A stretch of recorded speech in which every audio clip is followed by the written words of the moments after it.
Good morning. So we are going to do some blow-fly treatment on the lambs this morning, or on some of the lambs.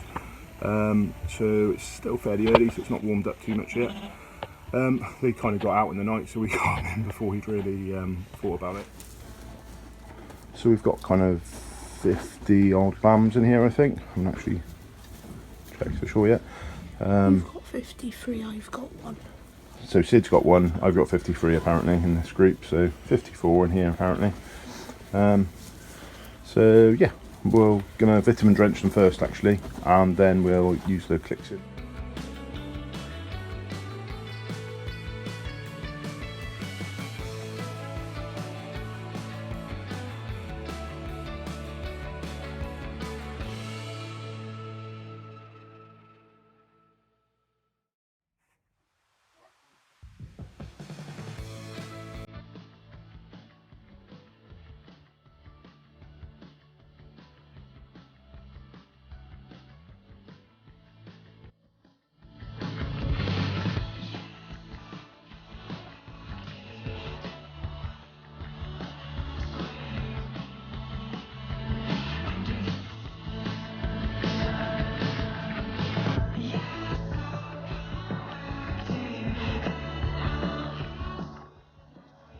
So they've just been vitamin drenched and they've just had a blow-fly prevention on them. Should help them stay healthy for, well, a good while hopefully.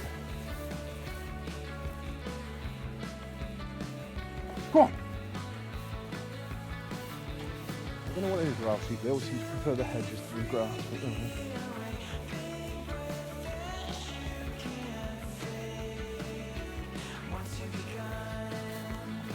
Our biggest group of lambs at the moment.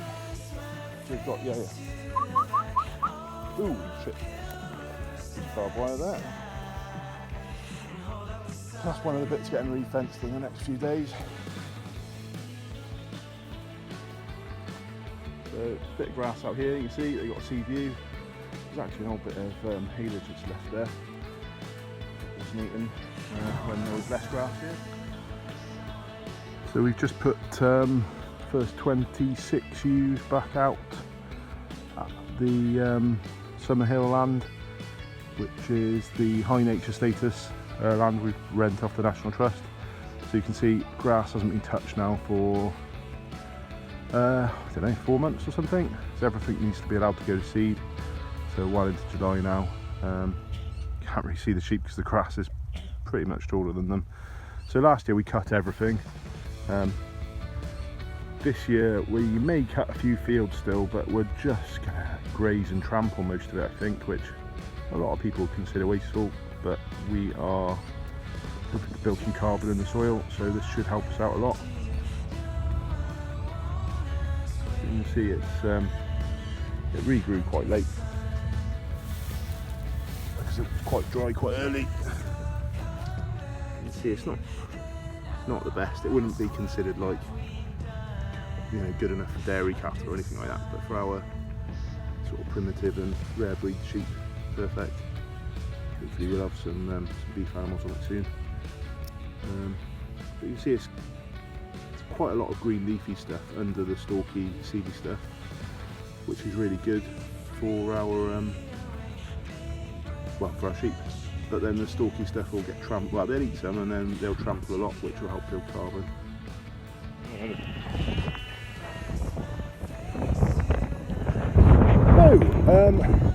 One of our sows is getting really close to farrowing, and she's a long way from where I wanted to farrow really. The easiest way would be to walk her straight for our veg garden. That isn't massively high on the agenda, so I've just moved a couple of, well, a group of ewes and a group of rams, and we'll walk her and her companion, assuming her companion hasn't farrowed. For a second I thought this sow would actually farrow today, but she was just asleep in the sun. A relief. So we'll do the nuts thing that no one ever does, and we'll let them out, which we always do actually, because it's easier to walk them through the big fields than it is than it is to walking through our veg and them eat the veg, because I don't mind them eating the grass at all. I do, however, mind them eating my veg.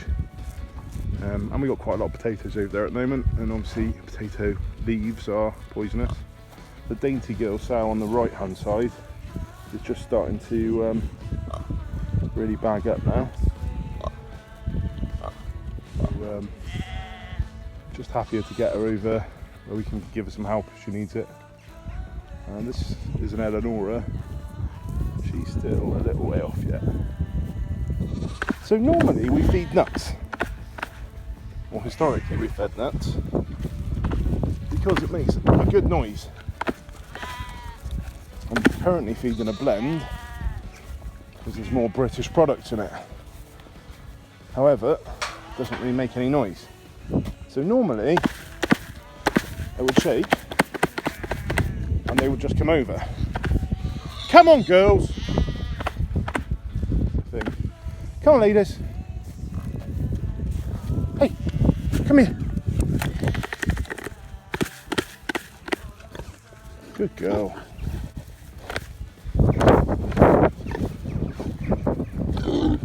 Good girl.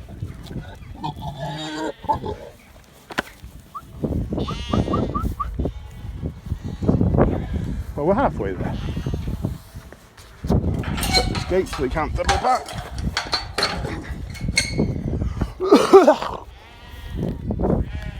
So we get them into the yards, we can get them in one of the smaller pens. But then at least if we need to help them farrowing, it's a heck of a lot easier. I'm not sure why, but that's how I was just eating a chunk of sheep poo.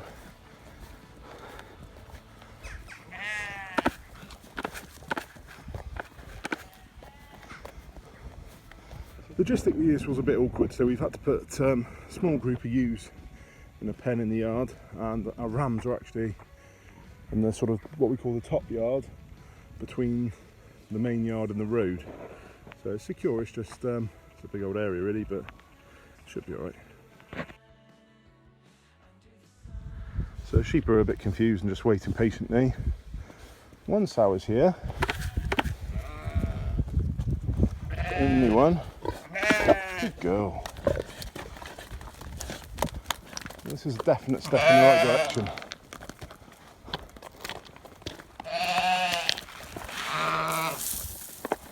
Gonna give her enough food to keep her busy, but also leave her somewhere that the other sow can still see her. And I hope she might do the sensible thing. Come on over. But she's a fair distance away at the moment. Hello, my darling. Come on then. Coming over? Good girl. No, you like a sheep poo as well. Never seen them do that before, to be honest. Come on then, darling. Come on. Good girl. Come on. Come on. Come on. Good pig. Come on then. No, that's the wrong side of the gate. You see, it's quite poached here. We walk in and out all the time, but we have got someone coming to reseed it, hopefully, any day. Good girl.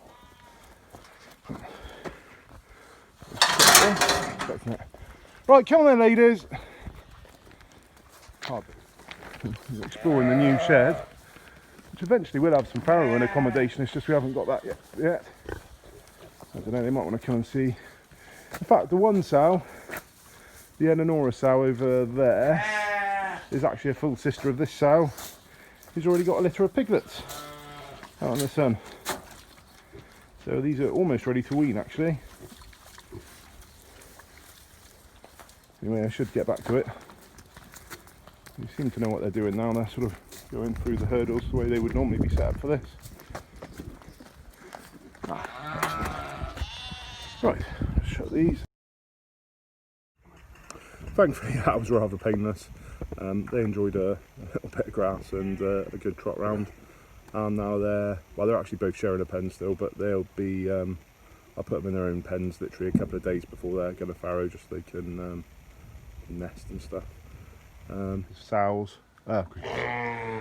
So as you can see, the boys are up here next to the road. Historically, we've always grazed this with a group of ewes for like 1 day a year just to keep it tidy. I've actually cut it this year, just trimmed it. I suppose we could still put some sheep back into it, but thankfully they're all reasonably tame. Hello, Forge. So they want their food. We pretty much feed our rams regularly-ish. It's a lot easier to move them if they're tame-ish.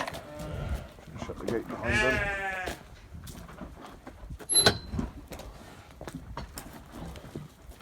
Good boy, Forge. Come on there, boys. So they kind of know what's going on. You can see. Come on, Forge. Keep up. Good boy. So you can see they were all sheared early, actually. But the great-faced Dartmoor over there, he grows a lot quicker, don't you? So we've got to clip his bum. Just keep him tidy. Just keep him tidy. Stop the flies. Come on, boys. So they kind of know what's going on. They're pretty with it, and they've got a trough over there, and they're expecting their food in the trough. So, although we don't feed our sheep like, you know, cereals mostly, when they're here, usually we do. So the rams pretty much get fed regularly. So you can see it's mostly oats. So kind of just British produced stuff, and the protein in its rape meal, which is good. It's British. Forge, get out of the truck. So it's a fairly natural sort of setup, but we give them a little bit of help just because A, it keeps them nice and strong and ready for work in the autumn, and B, it keeps them really tame and timid, which is loads easier for us because we haven't got a sheepdog. So if we didn't keep them calm, keep them used to us by feeding them a little bit each day, or whatever, we'd have to chase them around a lot. I'm not really into that, not if we can help it. Anyway, so we're going to put the ewes back now. Again, the ewes don't tend to eat the sort of cereal, you know, like the rams will have a bit of the cereal blend, you know, most days. The ewes will go, mostly they'll do like maybe a feed every week or two, which is just enough really to keep them interested in us, and they'll come up and they'll say hello on the off chance of getting a bit of food, which makes life a little bit easier. But now the bucket's empty,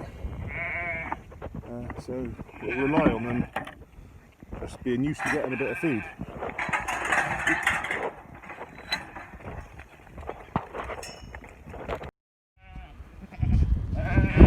Which, in fairness, they did. They kind of messed up the filming a bit, if you had camera facing the wrong way when they were doing it. But anyway, they're coming back now because they think they've missed out on some food. But which, in fairness, they have.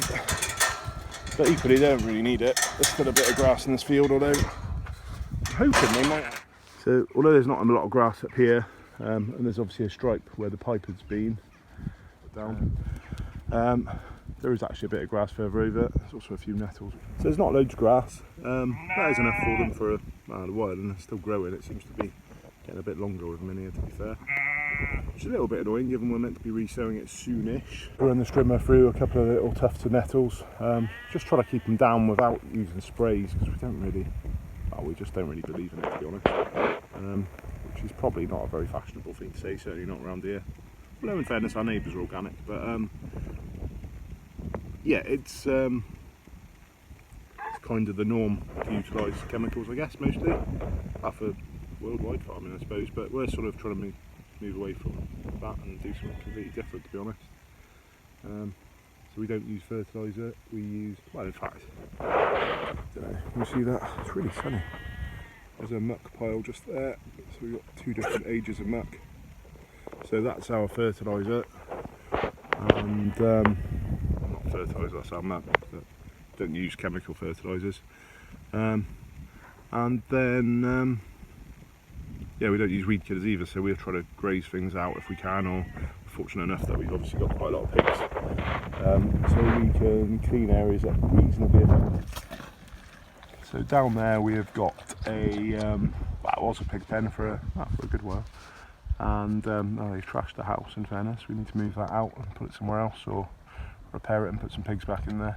But anyway, we've cleaned it out of all the weeds and rubbish, and we put a kale rape hybrid in there, probably to feed the sheep in the winter, we think. But to be honest, we might put some pigs back in there instead. We are hoping to keep a lot more of the pigs over the next few months and finish quite a few. So we'll see, we might as well feed that to the pigs instead of the sheep, but either way we'll go to a good home anyway. And just below there we've got some potatoes planted, which are for us to eat, and we sell potatoes as well, so not loads, but we've got 4 areas of potatoes. So we about half that pen's got new potatoes in. I think that's the Sharps Express ones, which are a white variety. And then in front of that we've sowed, well, just to the left of that on your picture, we have sowed some swede and kale and turnip mix, which is, again, it's originally I brought the seed with the intention of feeding it to the sheep over winter, but to be honest, I'm pretty sure they'll get fed to the pigs. I think in the winter we'll put the pigs back out in that pen in the winter. I think it'll give them a good bit of cover, and it'll so they can stomp something into the mud as opposed to just being out on mud, which I'm trying to avoid. Actually, we're sort of, as we're going forward, we're realising that actually the standard British free range system, which we've always kind of participated in, it kind of isn't the greatest up here anyway, because it's very cold and wet in the winters. So you can see a bit of a semi-moonscape, especially around here with the rocks that we've got.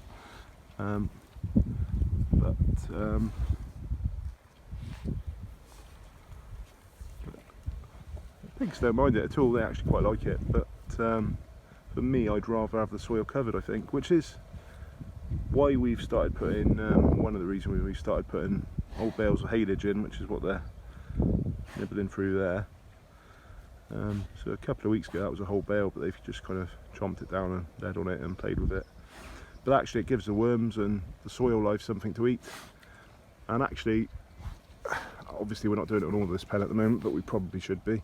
It makes the soil much better, and the far, well, not the far one, the third one down where we've got the potatoes planted, that had the sort of old silage bale treatment almost a year ago, and actually the soil's quite nice down there, and we've got no dig potatoes down there. We've literally just the sort of fairly well rotted silage, we just literally pulled it back a bit, popped a potato in, covered it back up again. So we haven't harvested any of those yet because we're still on the other groups, and they were the last to be planted.